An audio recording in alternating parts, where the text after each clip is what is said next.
everybody, and welcome to Carving It Up Live right here on Twitter, as well as the Carving It Up YouTube channel and the Grid Network YouTube channel. As always, I am Bryson Carver. Great to be with you on this Friday, where a champion very well could be crowned tonight in Dallas, Texas, with the Celtics with an opportunity to sweep the NBA Finals, become the first team to do that since the 2018 Golden State Warriors. Shout out to my Dubs in the Bay Area. It's been a rough last couple months with no playoffs, but definitely shout out to Boss. I'll discuss the finals a little later in the show in terms of what a sweep would mean for Luka if the Celtics go on to win tonight.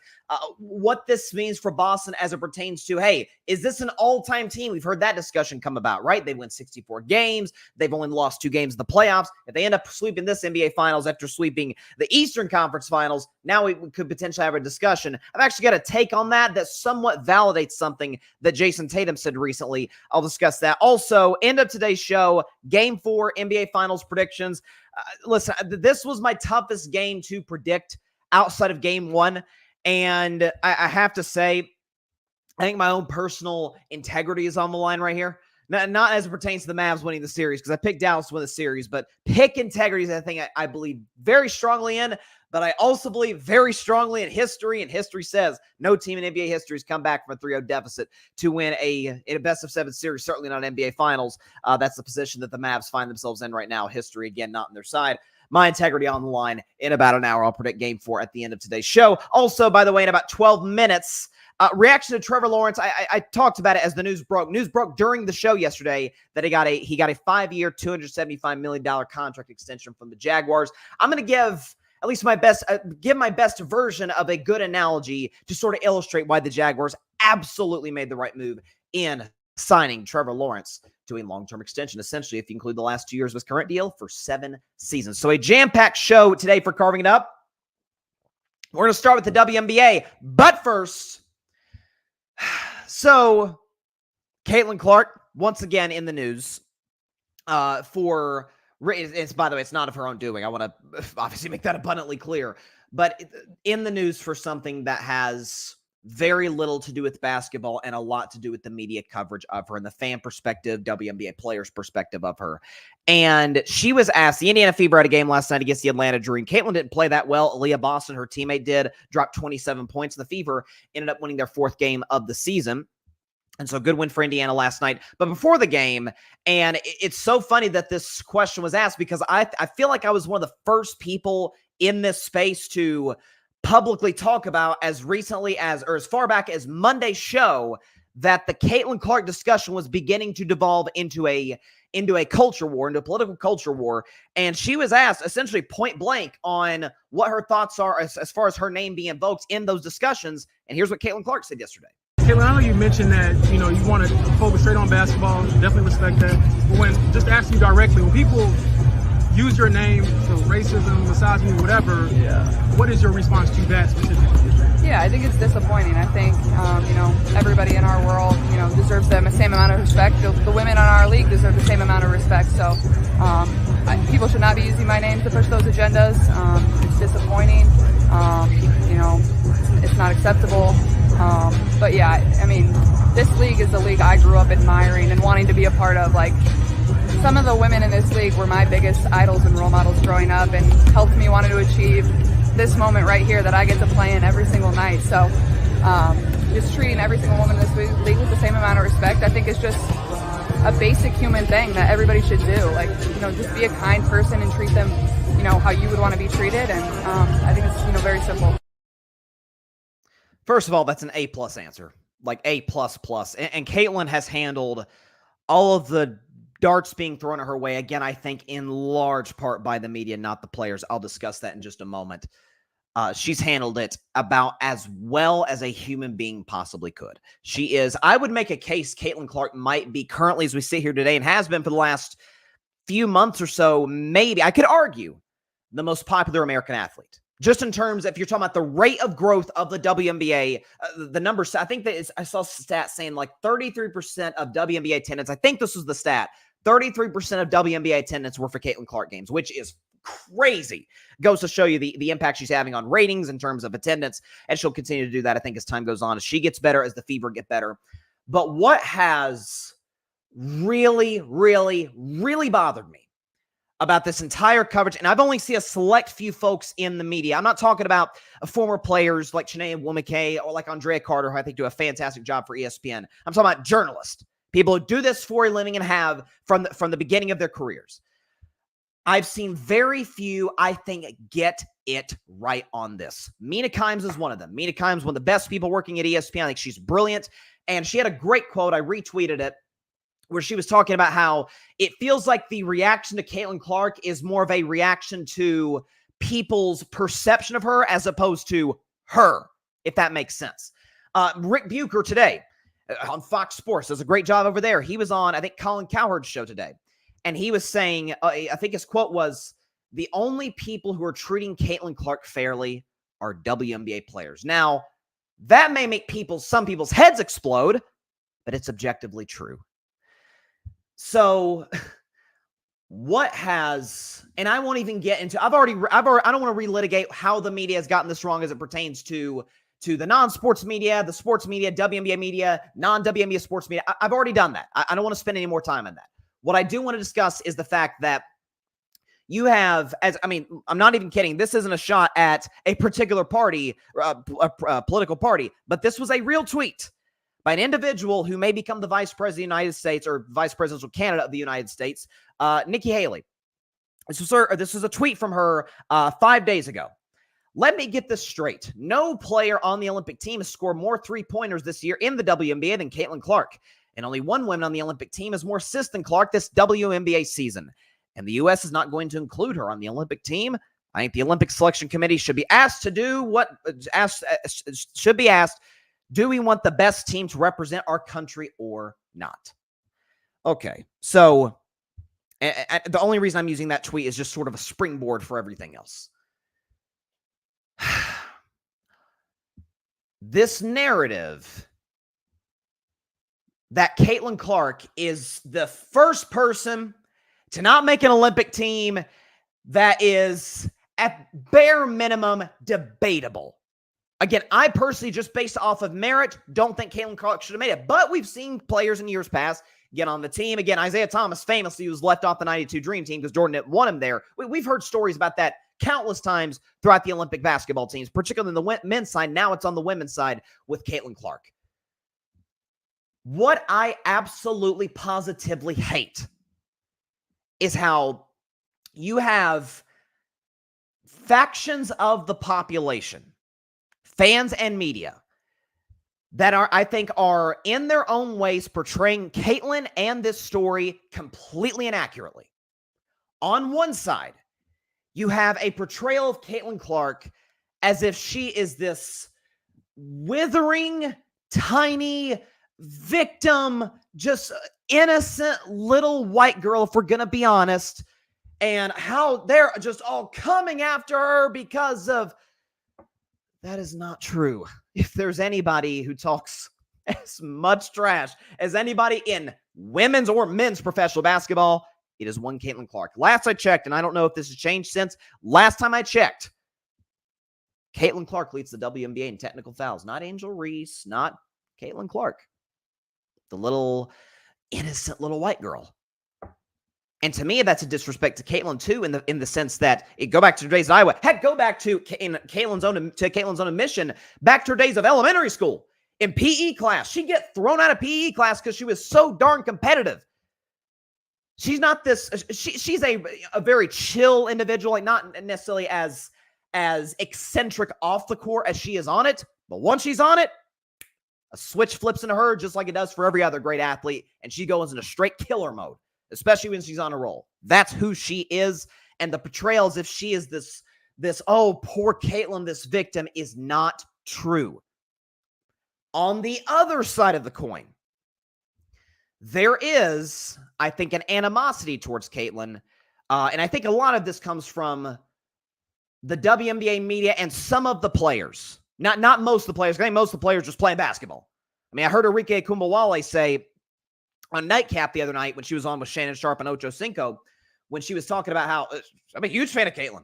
Like, I love Caitlin Clark. And by the way, you heard in the Caitlin Clark we just played a few minutes ago, she has nothing but admiration for WNBA players. That's part of the reason why she's gotten to this point, obviously, of course, by her own talent as well. But you have another side, on the opposite side of the coin, as it pertains to the false portrayal of Caitlin Clark. That is saying, hey, listen, if you're going to be in the spotlight, whatever comes your way, it's essentially all justified. You just got to get over it. That, I think, is also not a fair way to go about it. Whether it be vitriol from the media as it pertains to people not covering the WNBA as extensively as they are now, that Caitlin Clark in this rookie class has spearheaded the growth of women's basketball. I've talked about that with again, the Monica McNutt Stephen A situation, which I think Monica was majority in the right in that discussion, but I thought her last point was off, because I think as media, as content creators, because that's what I am. I'm a content creator on this show. Our job is to cover the biggest, most important. The thing is, because again, most important, that's subjective. That's totally subjective. Some people like things more than others that may not be in the public eye as important. But the things that are the most relevant at that current time. I mean, in week 1 of the NFL season, all due respect to Major League Baseball, I'm not talking about the Dodgers-Rockies series when the Dodgers swept them on Sunday. I'm talking about the Kansas City Chiefs or the San Francisco 49ers or the Bills or whatever's relevant, whatever drives ratings, which the NFL is the king of television in the United States of America. The NBA is nowhere near the NFL because no one is, but the NBA does a good job relative to other American sports as it pertains to ratings. College sports, college football in particular, women's college basketball. Notice I don't talk much, notice I don't talk much about regular season baseball. I don't talk any hockey at all. I don't talk any golf really at all on this show. The sports really just aren't that relevant. WNBA is relevant now. I'm going to cover it. And so the portrayal that the WNBA could have gotten here, or at least close to here without Caitlin, that is also false. But it is,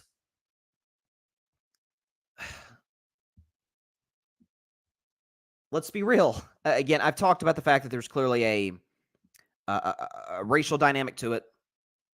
It's very weird that the majority of, throughout history, the WNBA's history, that's nearly 3 decades long, the majority of their players have been black. But for some reason, it feels like at least half to over half of the true superstars of WNBA have been white. You think about Diana Taurasi. You think about, if you want to talk about the current game, Kelsey Plum. You want to talk about Sabrina Ionescu. Caitlin Clark will certainly get there at some point. Brianna Stewart, Sue Bird back in the day. I'm not sure why that is. And that's not to say there hasn't been black superstars, of course. The best player in the WNBA right now is A'ja Wilson. She just broke the record for the most consecutive 25-point game scoring games. So that component, does it play in? Of course it does. But I do think you have a segment of the population. And I talked about this at length when the Angel Reese thing happened in the national championship a year ago. That a black athlete and a white athlete can do literally the identical thing. Caitlin did this to Louisville. Angel Reese did this to Iowa, Caitlin Clark in particular, and then topped it off because it was the national championship, pointing to the ring finger, which Steph Curry's done, Joe Burrow's done, Aaron Donald's done, Michael Jordan has done. A lot of athletes have done that. And she caught absolute hell. And I mean from both sides of the political aisle. I think one of the most disgusting tweets to Angel Reese was from Keith Olbermann, who said something along the lines of like, just get this person off the court. This is disgusting. And it was a 5-second celebration. There's a segment of the population that, if given the opportunity, if there's any sort of controversy revolving around a white athlete, it doesn't really matter. They're going to take the white athlete's side. And by the way, that isn't to imply Caitlin Clark's been in the wrong in any of this. As I talked about earlier, she has handled this about as flawlessly as you possibly could. And to me, and I talked about this on Monday, the biggest downer of this story has been the fact that we see it in everyday society around the world. Here in the United States, everything is divisive. Everything is a culture war. Caitlin Clark was one of the rare stories that happened to intersect with sports, which is what I love. That's the whole reason I do this show. I love sports. That was a cool, like, wow, women's basketball, here they come. Caitlin Clark is spearheading this thing. She's torching everybody at Iowa, not at UConn, not at Stanford or South Carolina, at Iowa of all schools. And it took Iowa to the national title game last year. One college player, national player of the year. One national player again this year. Became the all-time leading scorer on the women's and men's side, or if you combine men's and women's stats in college basketball history, and led them to another national title. Got revenge on LSU. Beat UConn, the team that spurned her when she wanted to go play for Gino Auriemma. It was a great, and got drafted by the Indiana Fever in a draft that was watched by over 1 million people. It was a great, and by the way, still is a great sports story that, thanks to, let's be real, the political media, not the WNBA players, not those who are fans of Caitlin Clark necessarily, because of the political media, because they are incentivized anytime there's a divide at any point in this country, it's become this. And Caitlin Clark is having to answer questions. And I don't even fault the reporter for asking that question, because it is a valid one. And Caitlin handled it perfectly. It really, I'm telling you, man, it's, and this could be a whole podcast that I won't go into today, but I think if you want to talk about cable news, if you want to talk about, in some respects, social media, the way it is structured, I don't think is sustainable for this democratic republic. I don't. This is small. It's just Caitlin. I get that. But it really bothers me how divisive this has become over events on a basketball floor that really aren't that divisive. They're not. I'm a fan of Caitlin Clark, fan of Angel Reese, Cameron Brink, Camila Cardoso. Some great players. They're going to dominate the WNBA for some time. There's some great players who are doing it right now. But I'm telling you, this has been one of the bigger downers. And anytime you have a great story, a feel-good story, you can leave it to the political media to kind of F it up. And that's what we're seeing now. Let's look at the comments. John, why you got to do this? Let's go Yankees. You know what, though? We're playing tonight. Red Sox-Yankees, first series tonight. Or first series of the season this night. Go Sox. Didn't the, John, if I could pull this up, if I'm not mistaken, do we have it here? Yeah. Didn't this happen to the Yankees yesterday? The Yankees lose. Like, I remember that happening. Kansas City Royals. It looks like a Red Sox-Yankees in a rain delay. Okay, so it's not going to start, because it was going to start at 6:30. It looks like it'll start a little bit later in the day. But there you go. I wonder what the energy will be like at Fenway with the Celtics with an opportunity to win a title. That'll be interesting. Casino Tab is in the comments. If I could pull up this. Casino Tab. This is sad that they're putting a lot of pressure on her. They are talking about her teammates like they're trash. She is the one that has to play the game. Yeah, it's not her. It's her fans. It's so much pressure. It's destroying her game. I don't even think it's necessarily destroying her game. I think, like, she didn't play very well last night. If I can pull up her stats in the Fever's win against the Dream, which, by the way, I thought it was very impressive that the Fever were able to win a game against a decent Atlanta team when Caitlin didn't play very well. But Caitlin was 3 for 11, 1 for 6 from 3, only scored 7 points, had 6 assists and 4 rebounds, and turned the basketball over 7 times. So Caitlin had a rough game. I saw a video. She was out there with her boyfriend, I think, who played himself for Iowa basketball. After the game, getting shots up. You see a lot of players when they play poorly, try and get their rhythm, get their confidence back up, leave the gym, leave the arena on a high note. But, and listen, if we can pull, what's Caitlin's stats? What's the updated stats? 15, 6, and 5 on a steal and a half per game. So and I think she is still leading the WNBA in 3-pointers made. So listen, her game has been good. I think my expectation, I think I had the stat. I think I was averaging, or had her averaging like 19 points per game. I forget what I think it was like low 40s from the field, right at 40 or a little below, like 39, 40% from 3-point range. She's not reaching those efficiency numbers nor the scoring numbers, but it's not like she's been just a disaster. She's not averaging 5 points a game. But yeah, she did. Listen, she's dealing with a lot. But the idea that the WNBA play, that's kind of the gist of what bothers me. The idea that the WNBA players are to blame for it. Like, oh, well, Kennedy Carter. Okay. What is... So Kennedy Carter did that to Caitlin Clark, right? Kennedy Carter's done that multiple times in her career. I think she was drafted by the Atlanta Dream. She was with the Atlanta Dream at one point before she went to the Chicago Sky, who she's with now. And she got into an incident with a teammate at practice that was so bad she got cut from the team after being the 4th pick in the draft. So she has a history of doing this. So I don't think this was individual animosity towards Caitlin. I think it's just kind of who Kennedy Carter is. Just like it's who Patrick Beverly is, or who that bum in Houston who came from the Memphis Grizzlies is. Everybody else, oh, the hard fouls, the physical. Yeah, welcome to.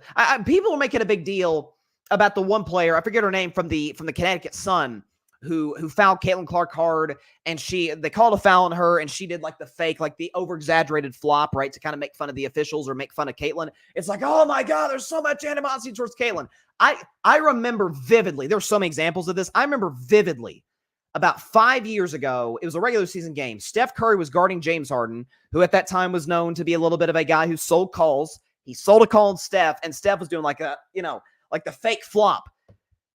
I don't think it's because Steph hates James Harden. I think it's because he was irritated with the call. Like, some of this is, people are reading way, way, way too much into some of this stuff that is very, very normal in the world of professional sports. And it goes back to what I said last week when I said that I think there are factions of the sports media that, for whatever reason, I don't really know why, don't know how to cover this player or, frankly, this league. It's pretty easy. Cover it the same way you do the others. It's not hard. You don't have to treat it with kid gloves, man. These are grown women. They can handle it. It's discrediting, I think, women if you're going to go that route. All right, transitioning to Trevor Lawrence. So longtime viewers, listeners of Carving It Up Live know I am a Trevor Lawrence fan. I was a fan of his coming out of Clemson. I thought he was, at least since Andrew Luck, prior to Caleb Williams, I thought he was the best quarterback prospect to come out of college. I still would have Luck a little higher than Trevor.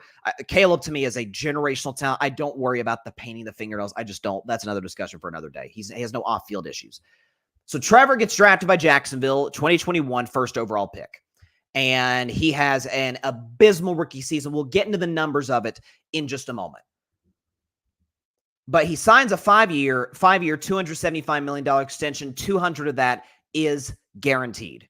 And so if you add the last 2 years of his current contract, he's going to be a Jacksonville Jaguar for the next 7 seasons. So he's in for the long haul. And I think it is, let me use an example. Let's say you and a person you went to high school with. Because let's be honest. Everybody deep down, we all are always wondering, especially once you get later in life, wonder where that person from high school is now. Wonder, see where I'm at, see where there's always envy, there's always jealousy. Let's at least acknowledge that. Say you go to high school with somebody, and let's say, this is a totally made up scenario, but they go to Harvard. They're brilliant. You go to, throw out of school, I don't know, UConn. I was just talking about women's basketball. Let's just say you went to UConn, just for the sake of argument. Let's say the person that, or you know what, UConn's a bad example. Let's say you go to like a D2 school in sports, like a D2 school. And the person you went to high school with, who goes to an Ivy League school, Harvard, goes on 30 years later to be the president of the United States. And let's say you go on to be a state congressman or woman, state congressperson. So you end up in the House of Representatives, and you end up having a pretty long career there. I'm more impressed with you than I am the person that went to Harvard. I mean, how many presidents have come from that school? How many presidents have gone to Ivy League schools? It's kind of like almost like a rite of passage to a certain degree. Whereas how many presidents have come from that little school in the middle of the country, or in the South, or in the Northeast, or Pacific Northwest potentially? I'm more impressed with the person that is given less, that has a longer way to go as it pertains to the obstacles they have to overcome that they have nothing to do with, the circumstances they had nothing to do with, but they have to overcome them anyway. I'm more impressed with that. I would put that with Patrick Mahomes, with Trevor Lawrence and Lamar Jackson. Now, I think Lamar's better than Trevor. That's full disclosure. I think Lamar's the third best quarterback in football. He's a 2-time MVP. I've defended Lamar as a Steelers fan, like crazy on this show. I think he's fantastic. And I've defended Trevor and Ozzie, but I do think Lamar's the better player. But Lamar did go to an organization that within the last 5-6 years before drafting him had won a Super Bowl. Had a Super Bowl winning head coach in John Harbaugh. It had a front office that is notorious for drafting exceptionally well on the defensive side of the ball and being aggressive in free agency at the trade deadline. He inherited a well-run franchise which the Ravens have been since their inception in the 1990s. The Jacksonville Jaguars are the exact opposite. They have been about as poorly run of a franchise since their inception in the 1990s as expansion franchise as any team in the NFL. Lamar Jackson has gotten to an AFC title game. Lamar Jackson, on his resume, has 2 playoff wins.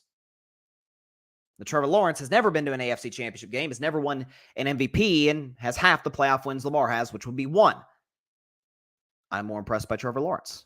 Does that mean I think he's better? That does not. Do I think that means he could be better one day? We'll see. He's got all the talent in the world to be that. Folks forget, and I'll go into this in just a moment with these stats. And the context, this could almost be a carving up the context segment. That we judge players so often just based off of just what we see in the box score.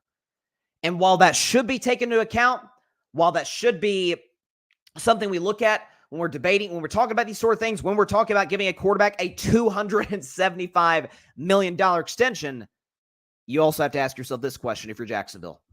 If you're Shad Khan, the owner who has not done a great job over the years. Man, got a guy in Trevor Lawrence who's won 17 games over the past couple of years. If my math serves me correctly, the Jacksonville Jaguars won a grand total of 15 games of the previous 3 seasons prior to Trevor Lawrence. In short, they were horrible. They were a bad football team. They were not a well-run organization and operation. And they land this kid out of Clemson who has a bad year 1 because he had an awful head coach in Urban Meyer. And let's talk about that year. So we can show Trevor Lawrence's stats and from his rookie season. Let's go and put this up here. All stats provided by our friends at StatMuse. All graphics provided by my man Alfred Parsard Jr. First 17 starts, Trevor Lawrence was not a good quarterback. 14 total touchdowns, 17 picks. Didn't even complete 60% of his throws. Barely 200 pass yards per game. Passer rating barely in the 70s and an abysmal record at 3-14. But then Jacksonville brings in Doug Peterson. And you start to see a gradual improvement from Trevor Lawrence. As a matter of fact, it goes from the entirety of the 2022 season into 2023. Can we show that right here? Thank you very much. Next 28 starts. Oh, that's a quarterback right there. 47 total touchdowns, 15 picks, completed 66% of his passes, 245 yards per game, passer rating of 93, and a 17-11 record, not including 1 playoff win where, a guy who is generally considered better than Trevor Lawrence and Justin Herbert, who I love, by the way, had a 27-0 lead over Trevor Lawrence, and Trevor Lawrence came back and won that football game. I talked about it yesterday. That did happen. And I love Herbert. Love the guy. But he had Trevor Lawrence down 27-0, and Trevor went bozo in the second half of that game to steal victory out of the jaws of defeat. Snatch victory out of the jaws of defeat, as the expression goes. Well, Bryson, come on. Did you see him at the end of last season? Oh, yes, I watched every single Jaguars game. I did see him. And he was a shell of himself. We can show the numbers right here. After getting injured, and we can get into those injuries in just a second.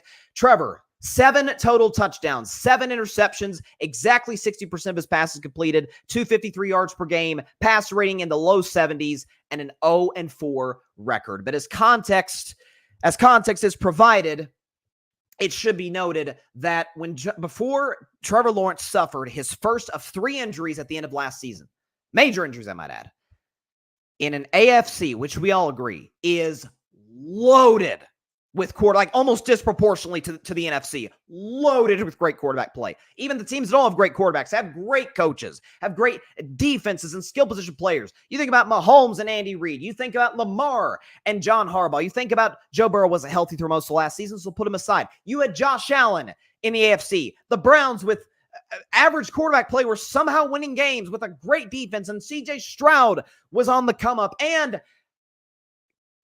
coming into week 13, December, not October, December, last month of the regular season, the number one seed in the AFC was the Jacksonville Jaguars.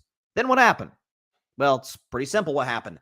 Trevor Lawrence turns his ankle, misses the rest of the Bengals game in what was a tight game on Monday Night Football, and the Jacksonville Jaguars, being the poverty franchise they are, couldn't even get him a freaking cart when he turned his ankle, to the point where I don't know if it's medical personnel, whatever the case may be, had to literally help Trevor Lawrence from the spot that he got injured, walking all the way to the locker room with a freshly turned ankle. Couldn't even get the man a cart. He played the next week against the Baltimore Ravens on Sunday Night Football and got concussed. So there's 2 injuries. He plays the next week against the Tampa Bay Buccaneers and sprains his AC joint, injures his shoulder. So he's got a bad shoulder for a time being. He had a concussion, and he's got a jacked up ankle. What a surprise. Didn't play that well down the stretch. So the idea that, well, I'll tell you what, man, if Jacksonville, if they pay him too early, well, what's the alternate to that? Because if they wait too long, Trevor has a really good season, all of a sudden you turn into the Dallas Cowboys, where you should have paid him a lot earlier, you wait forever, and you pay a guy way, way, way later than you really should have, and he could have saved yourself a lot of money. $55 million a year is a lot. It's tied with Joe Burrow for the most average annual salary per year, which, as we all know, average annual salary doesn't really matter that much when it comes to guarantee money, how you spread that money out over the course of 7 years. We'll see how the Jaguars do that. But in 3-4 years, $55 million is going to be a lot. It's going to be top 10 in the league, but it's not going to be the apex. C.J. Stroud's going to get paid. Dak's eventually going to get paid. Jordan Love's probably going to get paid. Guys are going to get the bag as time. Maybe Tua gets paid by the Dolphins or by somebody else. The market is going to continue to climb. Who knows? Maybe some of the Caleb Williams, Michael Penix, my 2 favorite quarterbacks from this draft. Maybe somebody else, Jaden Daniels, Bo Nix. Somebody shows up and shows out. Drake May. A lot of guys are going to get paid, and this contract won't look as it does today. I say that every time a quarterback gets paid. The market is going to continue to climb. Pay him while you can. And when you talk about Trevor Lawrence's value to the Jaguars, this guy didn't inherit San Francisco and Kyle Shanahan and those pieces. This guy did not inherit Mahomes, the best quarterback in the league by a mile. I'm not in any way taking credit for Mahomes. It didn't hurt matters, though, that he inherited Andy Reid and Travis Kelce. It didn't hurt matters. And so I think we have to take those things into account. The fact of the matter is that Trevor was an absolute top 10 quarterback over the course of 28 games? 28 games. The entire 2022 season and over half of last season. Then he gets hurt, and what a shock. He doesn't play as well. This was absolutely the right call by Jacksonville, and I think Trevor's going to continue to get better. I think health permitting, he has all the capability to be one of the 5 best quarterbacks in football. Is he now? No. I thought he was last year. I am as high as 3 last year. That might have been a bit of a stretch on my part.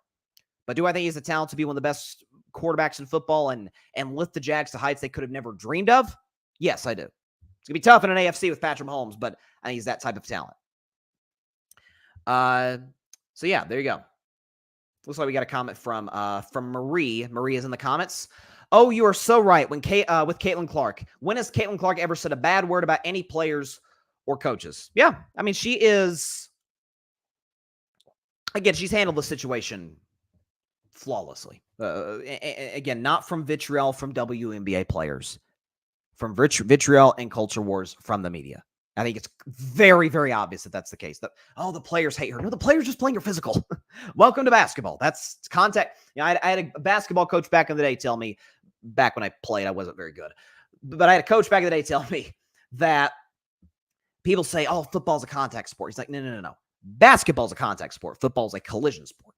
Like the things you do in football, you would get suspended for 2 months, obviously, if he did in basketball or frankly any other sport. So that's something to keep in mind as well. So it's, if you divide Trevor Lawrence's career, you talk about the first season, it's maybe the worst coach in NFL history. I don't think that's hyperbolic. This is a coach who kicked kickers, who didn't fly. I remember that when the Jaguars played a Thursday night football game, this was like week 4, I think. It was week 3, week 4, they played Cincinnati. They almost won the game. Cincinnati, I think, wanted a game-winning field goal or something. And so it's a Thursday night game. So they have 3 days off, almost like a mini bye before they come back on Monday. Well, the Jaguars, the team, assistant coaches, everybody flies home back to Florida because the game was in Cincinnati, except for Urban Meyer. He stays in Cincinnati. He's caught with a woman who is not his wife. And again, he's kicking kickers. He's insulting coaches. There was the Tebow signing. It was a disaster. Well, once Trevor gets Doug Peterson, a certified NFL coach, by the way, not a certified NFL coach, a Super Bowl champion coach. Oh, what do you know? He's pretty good. He's really good. He's beating Justin Herbert in playoff games. Yeah, Philip's right. Dak is the biggest winner of this offseason. He's going to get the bag. It's probably not going to be from Dallas, because if they don't pay him now, what makes me think they're going to pay him $60 million or maybe 65 or something, 62, somewhere in that ballpark next year. I will have to say, and it's coming together.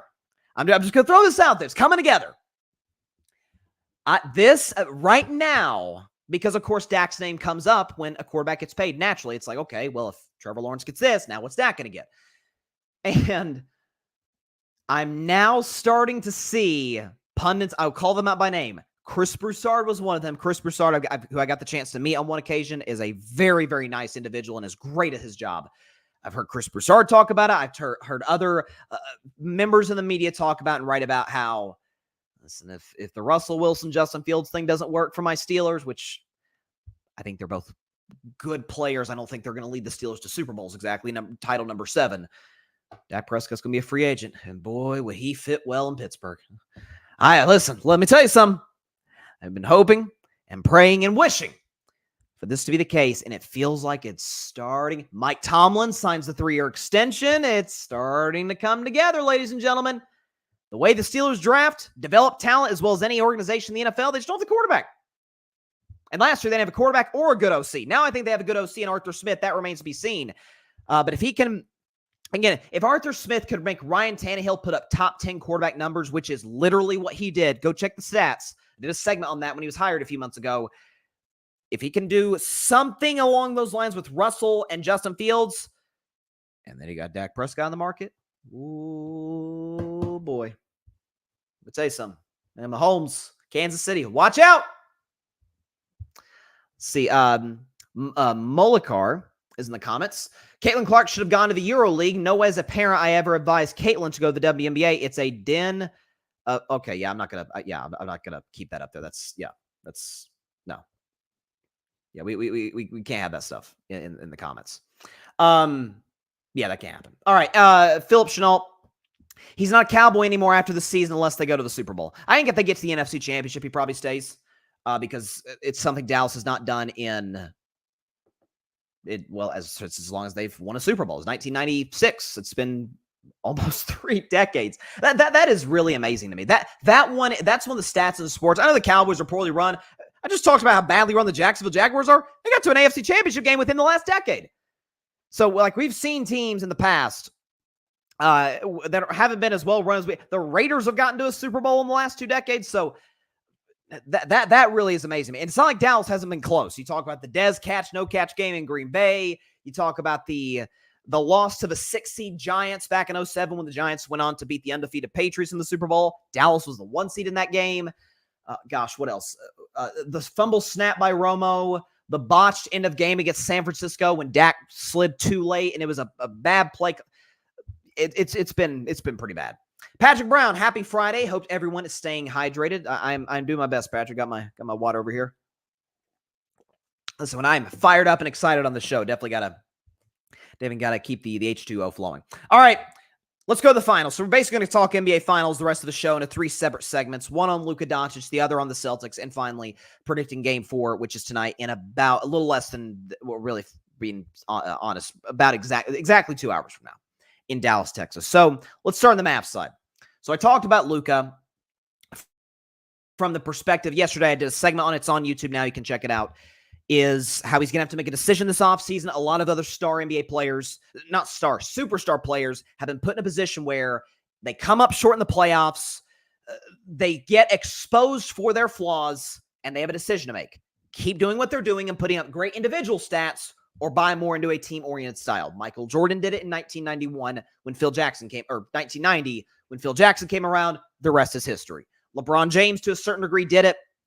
At least it was more for LeBron to develop his jump shot. He just had the greatest three-point shooting season of his career last year and ended up winning the 4 championships after that terrible series against the Dallas Mavericks. Conversely, you've had Russell Westbrook, who had the best season of his career, averaged a triple-double, was great individually, and the Thunder, because they weren't that good, lost in round 1 to the Rockets, and Russell Westbrook had a decision to make. He could have left, by the way. He could either leave Oklahoma City or buy into a team-oriented style of basketball, or, with Paul George coming along, by the way, defer more to Paul George, which he didn't, or this triple-double thing is great. Let's keep doing that. And Russell, while a Hall of Famer, first ballot, no doubt, we were left wanting a little bit more out of his career, for being honest, certainly post-Kevin Durant duo. Here's why I'll defend Luka.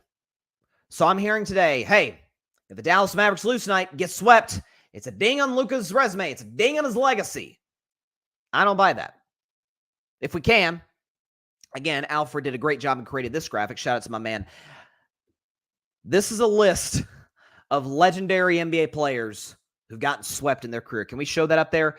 Oh my gosh, that's a long list. From the bottom on up, players who have been swept in a 7-game series. Dwayne Wade, Dirk Nowitzki, David Robinson, Kevin Garnett, Karl Malone, Charles Barkley, Jerry West, Wilt Chamberlain. KD was swept twice. Tim Duncan swept twice. Hakeem Olajuwon swept twice. Michael Jordan swept twice. Larry Bird swept twice. Magic Johnson swept twice. Elgin Baylor swept twice. LeBron James swept 3 times. Kobe Bryant swept 3 times. Moses Malone swept 3 times. Kareem Abdul-Jabbar swept 3 times. Shaquille O'Neal swept 6 times. That is remarkable to me. I don't think no, Steph Curry's on that list, by the way. Anyways, I don't think this is going to be the moment that defines Luka's career. Now, in the short term, for the offseason, that's the last we'll have seen from Luka. Like, often, I heard a saying one time that oftentimes we judge a movie based on, like, the last 15 to 20 minutes of it. Like, if the movie could be average, but if it finishes on a bang, it's like, man, that was a good movie. It was like, it was okay. I mean, it was a solid movie. I wasn't on the edge of my seat or anything. It was a good ending. We often remember the last thing we see. It's recency bias. It's tales all this time in human beings. So for that with Luka Doncic, if the last we saw of Luka is the foul out in game 3, is the not playing more the team-oriented style of basketball, which I will remind you, and I would hope to remind Luka tonight, because I don't want to see a sweep. When Luka Doncic I've done this over and over, when his usage rate this season is 30% or below, here's what he does. He averages 26, 9, and 8 on 46% from the field, 39% from 3. The Mavericks score 118 points. They give up 108 points, and they haven't lost. They're 10-0. When Luka defers and still gets he's the focal point of the offense. But when he defers more to teammates, allows Kyrie to get going, PJ Washington knocking down corner threes. Some of these guys, Hardy, not Tim Hardaway Jr. Tim Hardaway Jr. cannot get minutes tonight, man. That was brutal in game 3. But if the last thing we see is Luka going back into his bad habits, as I talked about yesterday, going back into ISO, as Charles Barkley would say, dribble, horrible defense in the series, fouling out, whining to the officials, all of the above, it's going to stick with him until the next season starts in October. But as it pertains to if 10 years from now, Luka wins an NBA championship, I think especially if he wins a championship, if he's, top 10, 15 all-time scorers in NBA history and is a no-doubt first-ballot Hall of Famer, maybe has a couple MVPs by that point, I don't think we'll look back on this and say, man, it's a big knock on Luka. Lost to a 64-win Celtics team that breezed through the playoffs. I don't think we're going to look at, or at least I don't think we should look at Luka as lesser version of what? Everybody gets swept. I mean, only superstars, I looked it up, who haven't gotten swept, like all-time greats. Giannis has never gotten swept. Oscar Robertson has never gotten swept. Steph Curry has not only not gotten swept, Steph has at least won 2 games in every playoff series he's ever played in.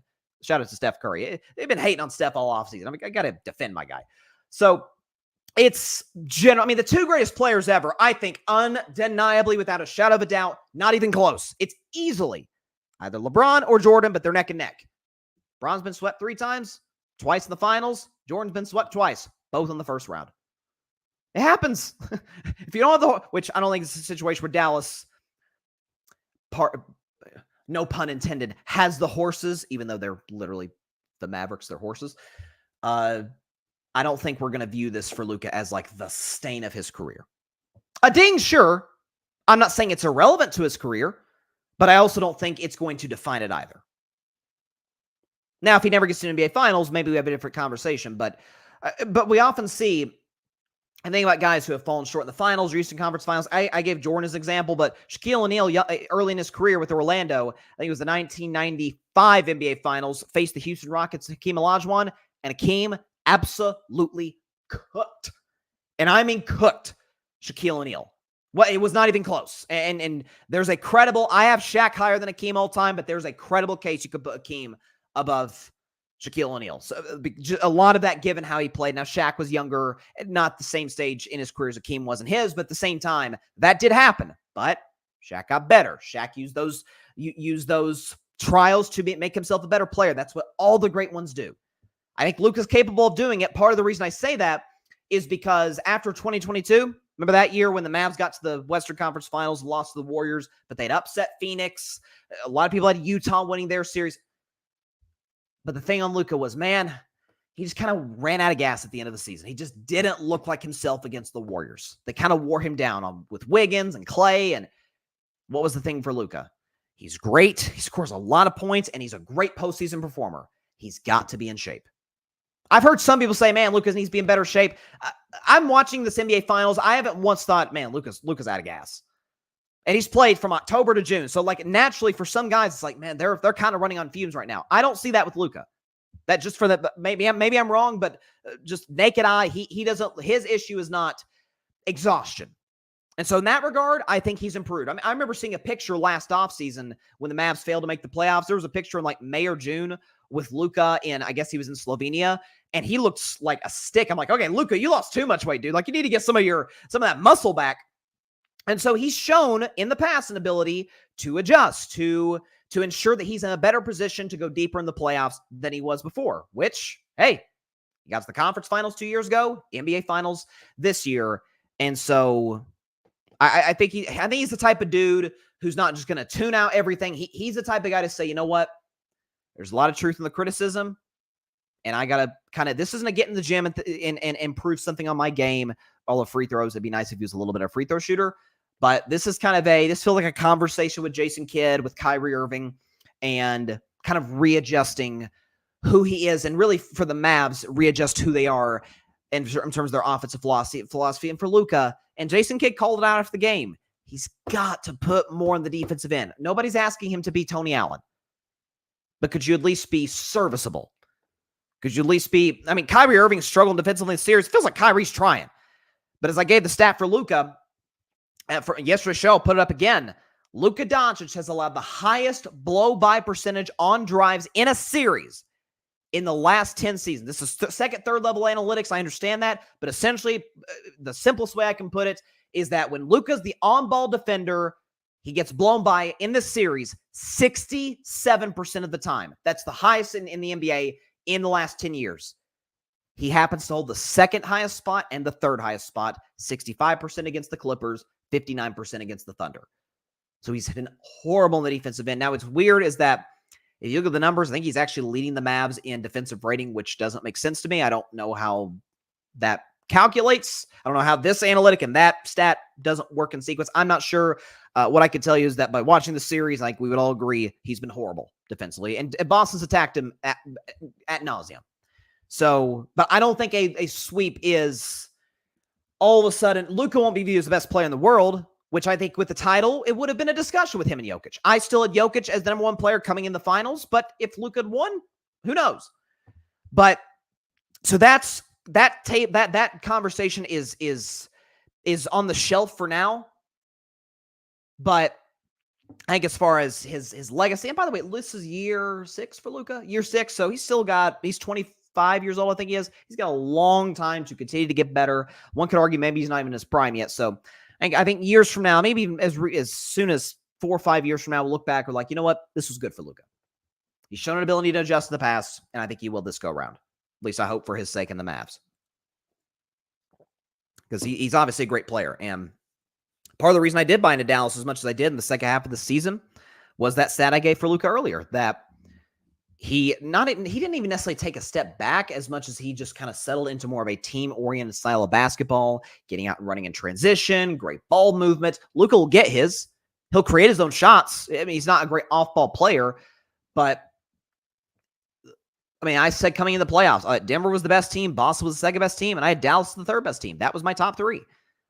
And so, yeah, we'll see if they win tonight. I'll predict that game in about 10 minutes. All right, to Jayson Tatum and the Celtics.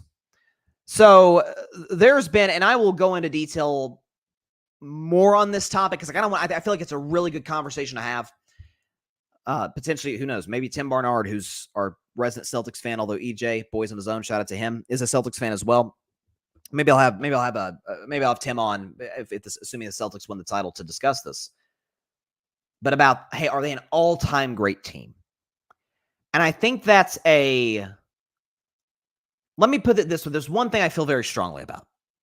That the numbers, the data would suggest that they're in a similar discussion, if you talk about point differential, all those things, a similar discussion as the 83 Sixers, as the 01 Lakers, as a team I believe to be the greatest ever assembled, the 2017 Golden State Warriors, like better than the 96 Bulls, better than the 86 Celtics, like all of those things.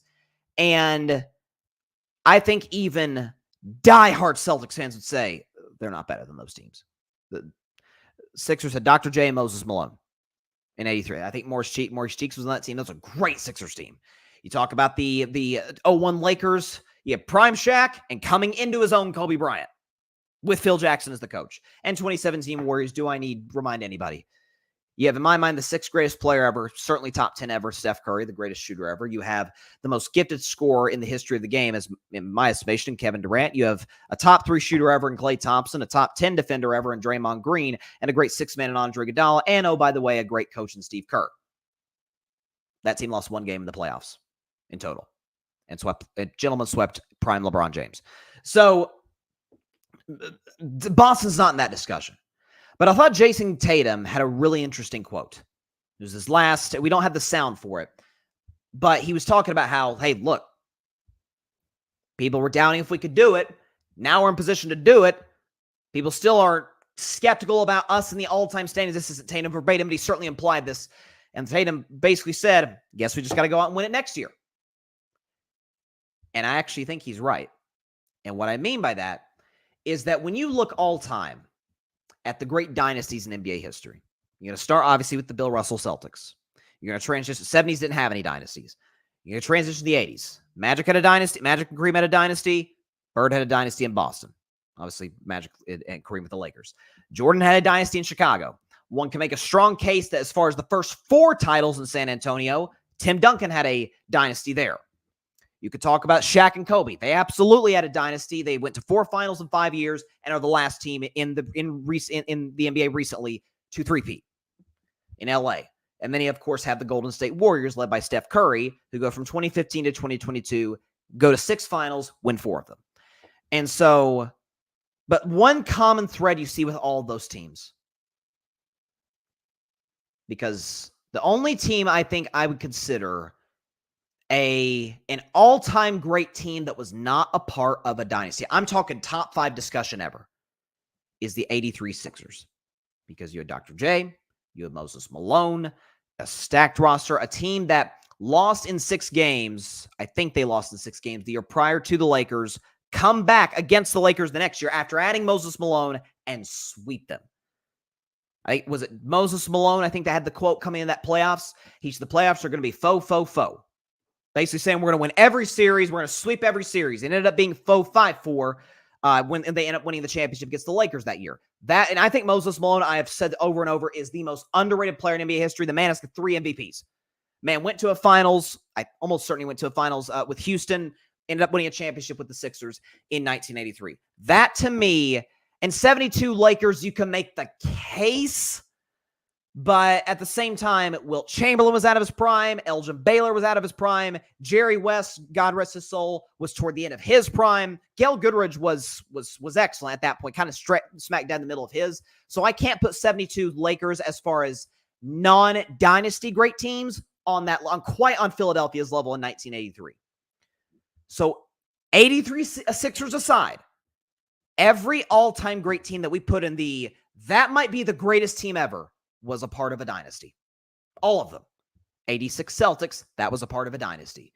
96 Bulls, that was a part of a dynasty. 01 Lakers, part of a dynasty. 17 Warriors, part of a dynasty. Now, if the Celtics win that next year, are they a dynasty? Here's the thing. So the Pistons went back-to-back in 1989, 1990. We really don't consider that kind of like a mini dynasty, right? They went to a bunch of Eastern Conference finals. They finally got through the old Celtics, the Bird-led and McHale-led Celtics, win a title in 89, win a title in 1990. What I think is interesting is in today's, which I've spoken out against it oftentimes, the new CBA, which makes it darn near impossible for teams to form dynasties and almost punishes them for keeping players that they draft. With the second apron, all that's a long sort of discussion. I would almost make the case that because of the similarities we're seeing to today's NBA, not in terms of competition or popularity, but as far as parity to the 70s NBA, I mean, let's say the Washington Bullets, which is what they were called in the 70s. Let's say the Golden State Warriors or the Seattle Supersonics, some of these teams that won a championship in the 70s. Let's say they went back-to-back. Would we have viewed them as a dynasty? If Boston goes back-to-back, which has not been done since the Dynasty Warriors, because as we know, since 2019, different champion every year. Raptors, Lakers, Bucks, Warriors, Nuggets, and then presumably Boston. Different champion every year. If they go back-to-back, in the modern NBA with the way the CBA is structured, with all of those Eastern Conference Finals appearances, a lot of first-team All-NBAs for Tatum, for Brown, now you could make a case. I think a lot of what a team does prior to and after winning a championship or going on a dominant run, regular season and playoffs, the way the Celtics have, a lot of what you do prior to and after. That's partly why I view the Warriors, the 17 Warriors, the greatest team ever. Because that team, with no Kevin Durant, with no guy who can wake up out of bed and drop 30 with ease, had Steph Curry, who was no lower than the second best player in the world. It was him and LeBron kind of neck and neck at that point. Wins back-to-back unanimous MVPs. They win in 2015. They win an NBA record 73 in 2016 and were literally a minute away from back-to-back championships in the 2016 finals when Kyrie shattered my heart into a trillion pieces. And you add Kevin Durant to that, then it's an unstoppable buzzsaw. They go 16-1 in the playoffs that year. I think what you do prior to, and what I say for Boston, so they got to the conference finals. If we're talking about the Tatum Brown era, they lost to Cleveland in the 18 conference finals. With Kyrie, they were blown off the court in the 2019 conference semifinals. And without Kyrie in the bubble, they go to the conference finals and lose to Miami. 2021 was a weird year post-COVID. They lose in the first round to Brooklyn. Then they come back 2022, make the NBA finals, have a 2-1 lead, lose to the Warriors. They're down 3-0 in last year's Eastern Conference Finals. Force a Game 7. Tatum twists his ankle very early in that game. They end up getting blown out at home.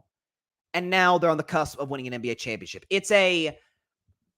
So from 15 to 23, that's technically a 6-year stretch, or 6-season stretch. It's a lot of good, just not quite enough. Not quite enough. And you say, what about the Sixers in the 80s? Well, Dr. J had won, I think, 2 championships in the ABA. Moses Malone had been to finals himself. So when you merge those two, now you got a problem. So I think Boston's past with this core prior to this finals is really good, really talented, goes on deep runs, just not quite enough. But if they follow this championship and win next year's title, maybe 2 years after that, get to another finals, go 6-7 games with the Nuggets or something, we may view this championship a little differently. Especially, too, one could argue, let's see what Dallas does in the future. Because the fact of the matter is, we can't... There's a fine line in discussing Boston's run to this point. Because if the Celtics win the championship tonight or whenever they do it, some folks are going to say, Jimmy Butler out in round 1 for Miami. Cavs missed Donovan Mitchell the last 2 games of that series in round 2. Halliburton misses the last 2 games of the Pacers series in the conference finals. Yes, but you beat a fully healthy Dallas Mavericks team that was on a roll that had gone through a gauntlet in the Western Conference to get there, and you sweep them, are clearly the better team. Man, that's and you won 64 games in the regular season with a historic point differential. There's something to say about that. Am I saying that would elevate them into the level of a 17 Warriors, 96 Bulls, 0-1 Lakers, 83 Sixers, to me, the 4 best teams ever? No. But could I make the case that they climb up the top 10 a little, depending on what they do after this? I think it'd be hard to argue otherwise. So that's going to be a really, really fascinating conversation as time goes on with this Boston Celtics team, assuming they win the championship. Let's see. Patrick Brown. I meant to comment on Jerry West. I won't be here the next time we do something like this, talking about what Jerry West said at the 75 Greatest Players Anniversary, no question. 83 Sixers special, Dr. J Breakthrough Classic. Dr. J is one of my favorite 1980s, NBA 1980s superstars. Listen, man, he was something. He was a special player. And, I mean, listen, that's, like I said, that's the one team you can make a case was the greatest team ever that was not a part of a dynasty is the 83 Sixers, which, by the way, I think that's the last time they won a championship was 1983. Yeah, because they got to a finals in 01 with AI, lost to the Lakers, and haven't been to a conference final since. Okay, we just got a little bit of breaking news. I won't put up the breaking news or play the air horn, but Kristaps Porzingis is going to play tonight. Torn, I'm not even going to try and say what that injury is. I've heard a lot of insiders, Woj, everybody say like this is kind of a freak injury. Lisa Salters, who does a great job covering the finals as the silent reporter, was talking about how this is like a freak injury when it comes to the tendon there that's not supposed to be compromised in any way, but it is. So Porzingis is going to play tonight. And okay. Joe Mazzulla. Okay, this is from Tim Bontemps. Joe Mazzulla says Kristaps Porzingis is available, but he will, quote, only be used in specific instances if necessary. Okay, so he may not play then. So that tells me that I gotta admit, though, I was thinking, okay, like if Dallas gets out hot and let's say Dallas, I don't think this is going to happen, but for the sake of argument, let's say Dallas just goes crazy from 3 and they're up like 20 in the first half. It's like, let's try and put Porzingis in to give us some more energy. That I think would be a big mistake. You're up 3-0. Like this isn't a 2-2 series or it's game 4, a 2-1 series that you're down in. You have to win. You don't, want to go down 3-1. You're good. If you lose game, you're good. So, there you go. See, come on now. See, Patrick's going to troll mode here. 72-10. I get a ring. 73-9. Busy tone. I had to throw a little jab, bro. See. But you know what though? It's okay. It's okay. 72-10 is very impressive. 73-9, great as well. The 72 win Bulls got a championship. What I can tell you this, Patrick Brown, is the fact that the Golden State Warriors the following season wound up going 83-18. No, I'm sorry. I shorted them. 83-16. I'm just saying. But he is right. That busy tone was LeBron holding the line. That's a kind of a bar, Patrick. That busy tone was LeBron holding the line in dominating fashion. That was... listen. Oh, my gosh.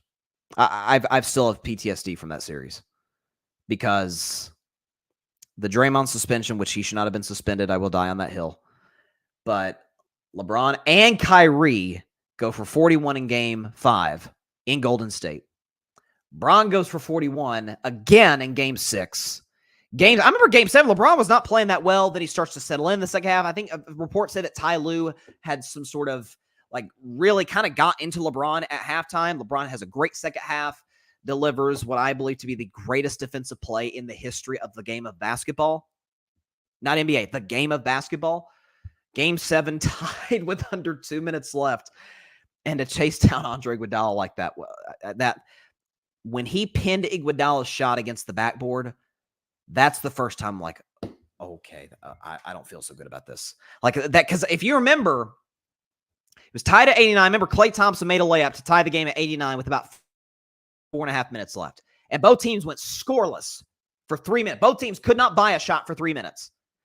And through that stretch, I'm like, I watched that team win 73 games, come back from 3-1 in OKC the previous round. I'm like, somehow, some way, they're going to find a way. Steph or Klay, somebody's going to make some shots. Maybe Iguodala. God knows Harrison Barnes wasn't going to make a shot. He was horrible. But Iguodala's going to make a shot. Draymond had the best game of his career that game. Somebody's going to. And when Bron pinned Iguodala's shot against the backboard, I'm like, oh, boy. And then Kyrie hits the three about 45 seconds later. And that's. The game wasn't over, of course, but I started to kind of feel that. That one still hurts. But maybe one could make a case that Kevin Durant never goes to the Warriors in 2017 if that doesn't happen. So one can maybe, as much vitriol as there is for LeBron, maybe there's deserved vitriol from non-Warriors fans towards LeBron. Like, gosh darn it, LeBron, if you hadn't beaten the Warriors, Kevin Durant would have gone there and formed a unstoppable force. But oh well, that's what happens. That's the NBA for. But that's one thing too. And then last thing, and I'll move on to the finals, predicting game 4. That series, and people talk about that's the greatest series in the history of the finals. That I adamantly disagree with, and that's not just because I'm a salty Warriors fan or anything like that. That was such a weird series. All 6 games were blowouts until game 7. The Warriors won game 1 comfortably, destroyed Cleveland in game 2. Cleveland then destroyed Golden State in game 3. Game 4 was close until Steph went on a one-man wrecking crew job. Warriors won that game, I think, by double digits, if not pretty darn close. Game 5 was close-ish, and then LeBron and Kyrie pulled away in the fourth quarter. Game 6 was Cleveland start to finish, and then game 7 was maybe the greatest NBA game ever played. It's certainly up there. So, yeah, a little 2016 flashback. Thanks for that, Patrick. I appreciate that. But 2017 made it all the more sweeter to get revenge on Cleveland. Hate Cleveland. All right. Game 4 of the finals is tonight. Let's go and get the background music. This might be the last time we predict an NBA game for quite some time. So get the back. No. Up 3-0. It's not a predicament I thought I would find myself in.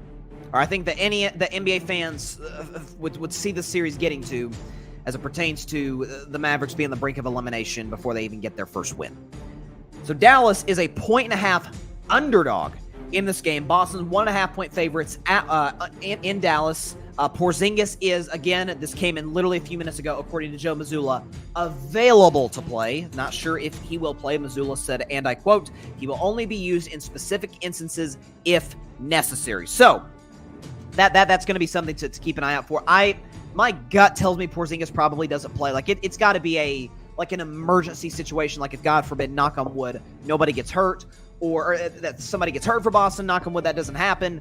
Or if somebody fouls out or gets in foul trouble or whatever the case may be, barring that, I don't think Porzingis will play tonight. So keep that in mind. So for Dallas, it's desperation. Like if nothing else, you're playing for pride. You do not want to get swept, particularly on your home floor. Now, Kyrie Irving's coming off of, by far, his best game of the series, and one could argue his best game against the Celtics in a streak where he's 0-13 against the Celtics. It's unbelievable. But he dropped 35, was the best Maverick, including Luka, in my estimation, in Game 3. And so Luka, who to his credit, has, after kind of the lack of accountability in the post-game presser, blaming the refs, similar to how he does on the floor, next day and throughout the last 24 hours or so, 36 hours or so, has taken more accountability. Like, you know what, guys, I got to be better. Like that's I can't put my team in that situation. I've got to get back on defense, not foul out of a critical basketball game that we could have easily won, and this would be a different series. So that, I think, will be something to keep your eye out for as well. What I'm also, and this is so weird, I've never seen anything like it especially for a franchise as well known as the Boston Celtics. They're a really, really good team at home. They're excellent on the road. Have not lost a road game all playoffs long. Would it not be fitting for them to close out a great postseason run, with another road win, doing it in Dallas against a Mavs team that, again, went through the gauntlet of the Western Conference to get here. And for Boston to sweep them would say a lot. There's no question about that. I think Kyrie's going to play it not as well as he did in Game 3, maybe not drop 35, but I'm thinking 28, 30 points. He feels a lot more comfortable. Those home rims in Boston, home fans, he's be ready to go. Luka Doncic is going to understand, hey, listen, if I foul out of this game, put myself in foul trouble, our season probably ends tonight, and the other team gets the trophy at center court in our home gym. So that's, I think Tim Hardaway hopefully doesn't play as many minutes, if any, in Game 4. You get big contributions from PJ Washington. So here's the thing. When it comes to predicting this game, and I'm in a rough spot the rest of the series, whether it ends tonight or whether we go somehow, some way all the way to a Game 7 2 Sundays from now. You know, let's stop the background music for a second. I am as strong a believer as there is of pick integrity. I'm not talking about when you have an opinion and you do not move off of it no matter what the data says. If there's an opinion you have that's clearly proven wrong after future data, then you probably got to change your opinion. Admit you're wrong. I've done it all the time on this show. But as far as just the simple art of picking a sporting event, a game, a series, I believe that once you make picking a team to win the Super Bowl, which I correctly predicted the Kansas City Chiefs to go back-to-back, and I did not move off that pick despite their offensive struggles. And I was rewarded. That when you make a selection, gosh darn it, you stay with it. I don't respect people who make a selection, oh my gosh, I'm panicking, I'm just going to switch the other team. On the other side, I'm a believer in history. And history says that no team in the history of the NBA has come back from a 3-0 deficit. How many times have you heard that over the last 48 hours? But it's true. And Boston's up 3-0, and if there's any team that blow a 3-0 lead, would it really be a 64-win team? I don't know. I mean, I guess my 73-9 Warriors blew a 3-1 lead, but that's another conversation for another day. I don't want to relitigate that. In the name of pick integrity, and because I do think they're going to win tonight, give me the Dallas Mavericks in a nip and tuck, close game, down to the wire. Maybe somebody hits a game-winning shot. I don't know. Dallas 105, Boston 103. We at the very least get to a Game 5. I'll at least on Monday's show, we will not have an NBA championship or NBA champion this weekend. Banner 18 will have to wait momentarily for the Boston Celtics. In the name of pick integrity, and I did it last year when the Heat were down 3-1, and there was no way on earth they were coming back to beat Denver. Stick with your pick. Go down with the ship. The Dallas Mavericks win tonight. They extend the NBA Finals another 72 hours, and we at least don't get a sweep. Because unless you're a Boston fan, nobody's pulling for a sweep. Nobody's asking for that. So Dallas wins 105-104. So I guess by default, give me the Mavs plus 1.5. It's not very much. I would not bet a penny on it. Not a penny on it. It's not been a fun. I don't get it. Since I've been an NBA fan since the 2013-14 season, I've predicted every single finals that does not involve the Golden State Warriors incorrectly. And even of course the two finals the Warriors have lost, 2016 and 2019. Of course I picked Golden State. It's my team, and I thought they were going to win. But outside of those, never picked the finals correctly. Don't get it. I don't know. Maybe Dallas shocks the world. And it's the greatest triumph in the history of my life for sticking with the Dallas Mavericks, but my hopes aren't high. But sticking with it. All right. That said, I don't want to say I'm dreading the game tonight because I did not think the NBA season would be potentially ending this early. Darn it. But that said, that is all the time we have for today's show. Appreciate everybody stopping by as always. Be sure to catch Carving Up Live on Monday at 6 p.m. Eastern, 3 p.m. Pacific time right here on Twitter, as well as the Carving It Up YouTube channel and the Grid Network YouTube channel. As of course, be sure to like, share, comment, and please take 2 seconds out of your day. Hit that big red subscribe button down there. We just surpassed 1,000 subscribers very recently. I appreciate everybody for taking time out of their day to hit the subscribe button, to tune in to our content and continue to grow this channel. It means everything to me and to the people who've been associated with the show from the beginning and throughout the last 4.5 years. If you have not subscribed, hey, jump on the wave, man. It only takes a couple seconds. Down there, subscribe button, hit it, and boom. You're part of the Carving Up family. If you have subscribed, again, another major thank you. Please tell your friends about it, your family about it, your coworkers about it, everybody about it, except for your sleeping cat. Do not tell him or her. Do not tell your cat. Also, tell everybody you know about the show, but also tell everybody, just as importantly, about the Grid Network. That is GRYD, the Grid Podcast Network, right here on YouTube, as well as any and everywhere you get your favorite podcast, be it Apple Podcasts, Spotify, iHeartRadio, Google Podcasts, any and everywhere you get your favorite podcasts. You can catch us on the Grid Network, where we dare to be different. Dallas wins tonight. I feel moderately confident about Game 4. I feel no confidence for the series, obviously, but I'm going down with the ship to maintain my integrity. So, there you go.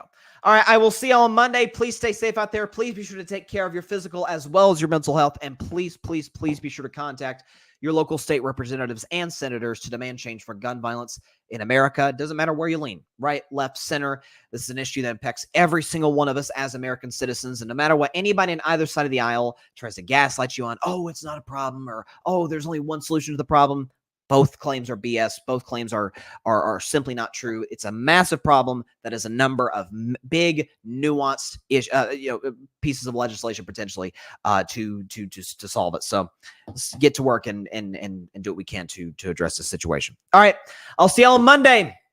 Hopefully, we're talking about Game 5 of the finals or an all-time great Celtics. I don't know. We're gonna be talking about one of those things. See you then. Stay safe out there. God bless y'all. Peace out.